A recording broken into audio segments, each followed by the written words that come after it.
most valuable commodity I know of is information. Wouldn't you agree?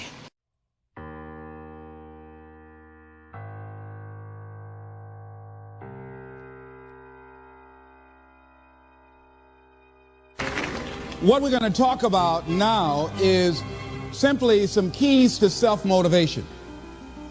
And all of us have motivation of some sort.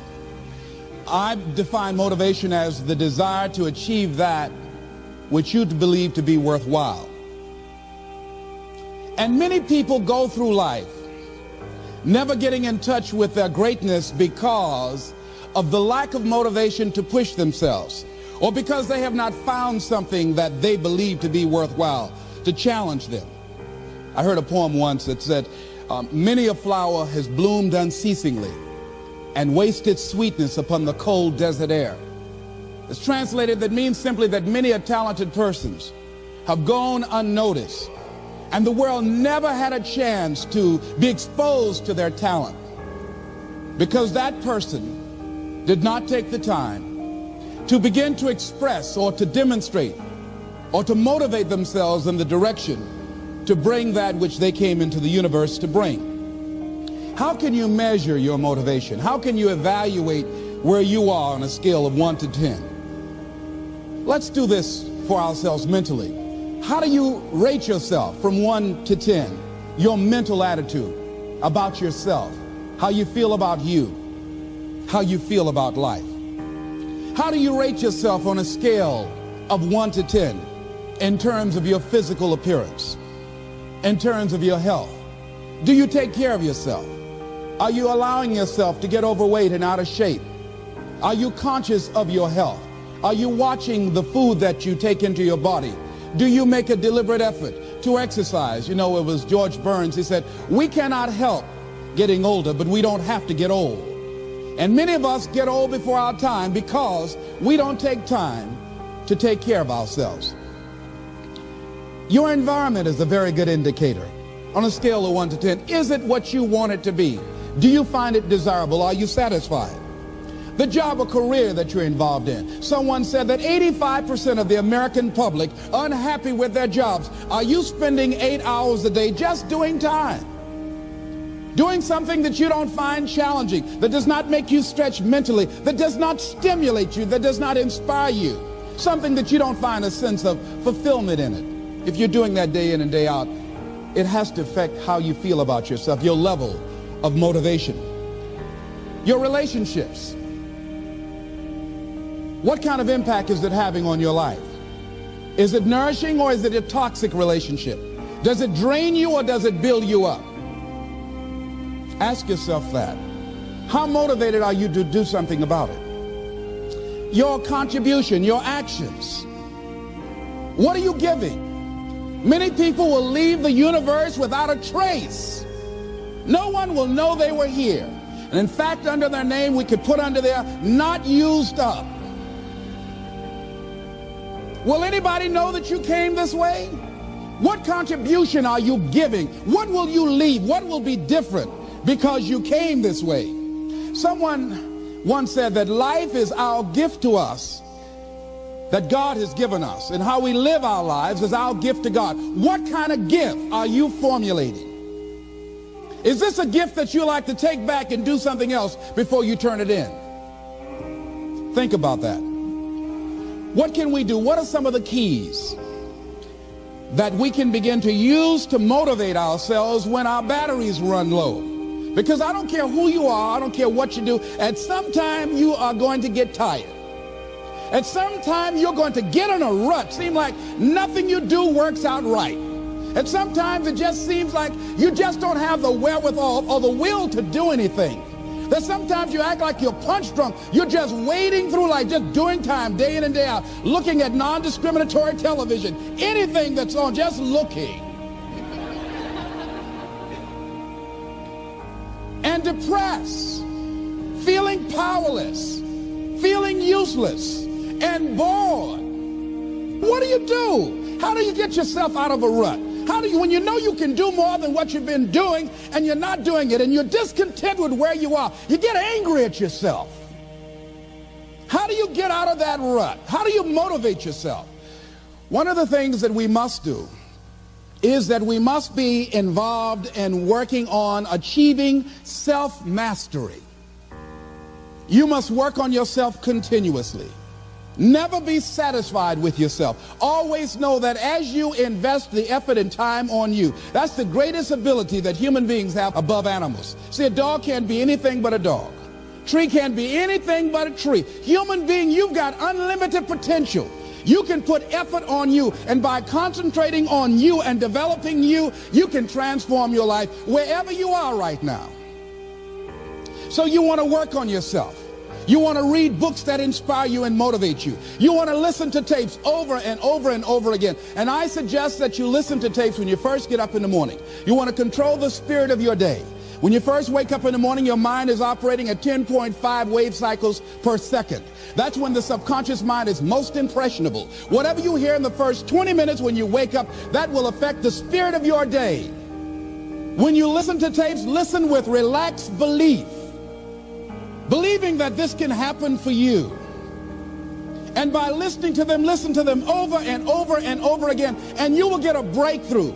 You can listen to the same tape for months, and all of a sudden you hear something you never heard before. It have a special meaning for you. Or read the same book over again, and you find some special insight. You said, I can't believe I didn't see that the first time. So you want to be involved in developing yourself. Most people won't do that. Most people won't take that kind of effort and invest that kind of energy in themselves, because they will fall prey to that conversation within. Oh, don't do that. You don't have time. You're too busy. You're too caught up in the rat race. Most people won't do that. Well, they won't take time to go to lectures. They won't take time to go to seminars. They won't take time to go to classes to improve themselves. And as you continue to work on yourself, you will begin to expand your vision of yourself. You begin to work towards self-mastery. And you will begin to see it reflect itself in all the dimensions of your life, your mental life, your physical life, your social life, in your relationships, your monetary life. So concentrate on developing yourself. Because if you don't, I guarantee you that you will make a settlement. And most people have. And most of us already have. What kind of settlement have you made with your life? You know, when we make settlements, out of court settlements, you've heard them. That means that you decided to take something less than what you originally wanted to get had you gone into court.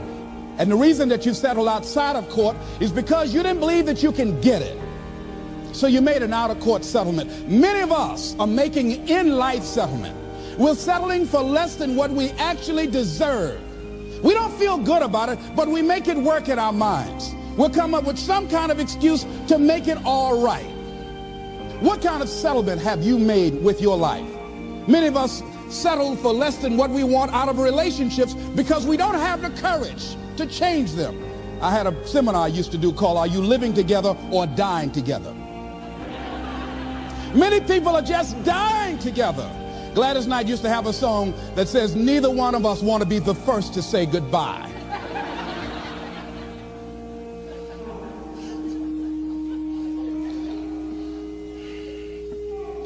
The next thing is, in order to begin to find some keys to self-motivation to drive yourself, in addition to working on yourself, and as you work on yourself, you feel good about yourself, and as you feel better about yourself, you treat yourself differently. Develop a health plan. See, you can't feel well and do well if you don't have good health. You can't perform if you don't have your health. Your health is valuable. Develop a health plan. A plan that you will follow, because this is the only vehicle that you have to carry you through this experience called life. And you want to take good care of it because you love you enough. You care enough about you. And that's not easy. It is not easy having a health plan and sticking to it. But you're worth it doing it again and again and again. I have lost 22 pounds several times. I always do it. I love potato chips. People who know me know I love M&M peanuts. I love peanut butter and jelly sandwiches. I love my mother's sweet potato pie. I love this. It's not always on my health plan, but I put it on there sometimes. I said, life is too short to go without sweet potato pie. If I go tonight, I want you to slip a slice of sweet potato pie in my casket and watch the smile on my face. Next thing is, as you take care of yourself, the next key is keys to motivation, to self-motivation. You want to live life with energy and passion. You want to make a conscious effort to be lively. See, in life, you either saying hello or goodbye. You either on the way or in the way. Leave dead people alone. Some folks just walking around looking sad. How you doing, honey? Stay away from these people. Just go away from them. It affects you.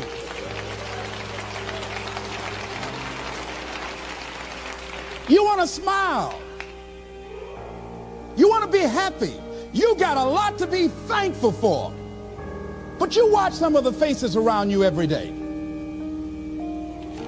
And I tell you, some of these faces, they will put you in a depressed state of mind.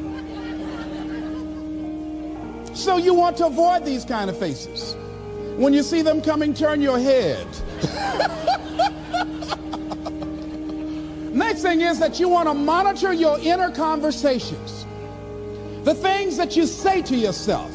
You want to watch them, and in watching them, you want to take charge. A friend of mine told me this evening, and she did it excellently. She said, I didn't want to come tonight. I was feeling so depressed. And I said, I'm going anyhow. See, that was the conversation. Oh, you really don't feel like it. You really don't need to do it. You don't really need to read anything. Forget all that. That's that inner conversation. Oh, you don't need to worry about trying to go into your own business. Forget that. You can't do that. What if you lose everything you've got? That inner conversation that stops you from doing the things you want to do less, don't do that. How can you possibly think about being a motivational speaker? You don't have the contacts. You don't have the money. You don't know the right people. You're going to get up there and your mind's going to go blank. Forget all that. You remember that time you got up before some people and you panicked? You stood up and your mind sat down? Don't you remember? And I said, yes. And then I said, shut up. So you've got to learn to stand up to yourself inside yourself and short circuit, override that conversation that's always going on. 85% of what that conversation will tell you is negative. It's negative. It will tell you you're tired when you really are not tired. It will tell you you can't do it. It will fill you with fear. So you've got to watch that conversation. And when you find it going on, you've got to stand up to it and say, I'm going to do this anyhow. I'm afraid, but I'm afraid not to do it. And I'm not going to let you stop me. The biggest challenge that you will have in life is you. There's an old African proverb that says, if there's no enemy within, the enemy outside can do us no harm. The next thing that is a key to self-motivation is that you've got to ask yourself, what do I want out of life? What do you want out of life? What do you want out of a job? What do you want out of a career? What do you want out of a relationship? What do you want? What gives you your life? How will you know when you got it? What will make you happy? You need to know. You need to start asking yourself some questions. What do I really, really, truly want? You need to be exact about that. Don't be vague. Oh, I just want to be happy. That's too vague. What will make you happy? How will you know when you got it? Zero in on it. Be exact. Be specific. And as you do that, that will stimulate that superconscious mind or the reticular activating system of your mind that will begin to find those things, to identify with it. And once you begin to determine that which you want, take the time to write it down. Don't just think about it. Write it down. That is a subjective process that engages the subconscious mind. Write it down. Once you write it down, read it 3 times a day, morning, noon, and night.